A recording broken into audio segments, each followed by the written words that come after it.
Anak itu menendang guci milik neneknya, bahkan mengencingi satu-satunya sepatu milik sang nenek, lalu membuangnya ke tempat sampah.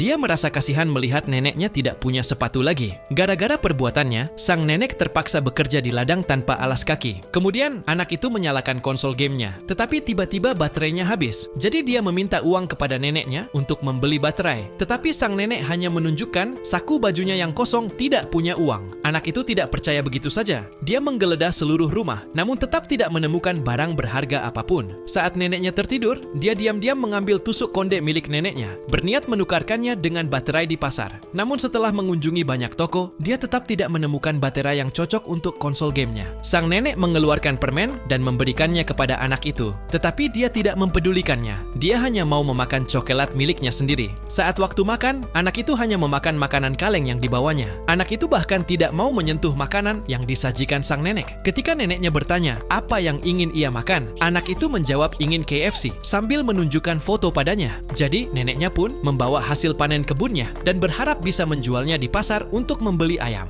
Namun dalam perjalanan pulang, hujan mulai turun. Tanpa payung, wanita tua itu hanya bisa berjalan perlahan menerjang hujan. Sesampainya di rumah, sang nenek melihat cucunya sedang tidur dan dengan lembut menyelimutinya. Tanpa beristirahat sedikit pun, sang nenek langsung pergi ke dapur untuk memasak ayam.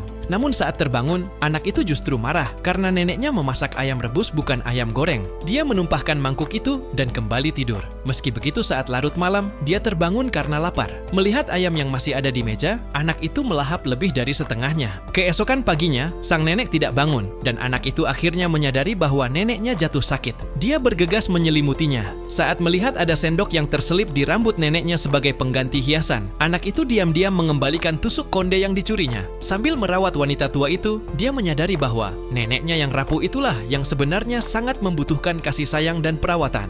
Saat tiba waktunya mereka berpisah, sang nenek memberikan sebuah kotak kecil. Anak itu memasukkannya ke dalam saku. Dia kemudian duduk di atas gerobak dan meluncur menuruni bukit. Namun dia terjatuh cukup parah hingga kakinya pincang. Tiba-tiba, dia teringat kotak kecil pemberian neneknya. Saat membukanya, dia melihat konsol gamenya dan 2 lembar uang kertas. Ternyata itu adalah uang yang ditabung neneknya agar ia bisa membeli baterai. Anak itu begitu terharu hingga menangis terseduh-seduh. Kasih sayang dari keluarga memang tidak akan pernah pudar.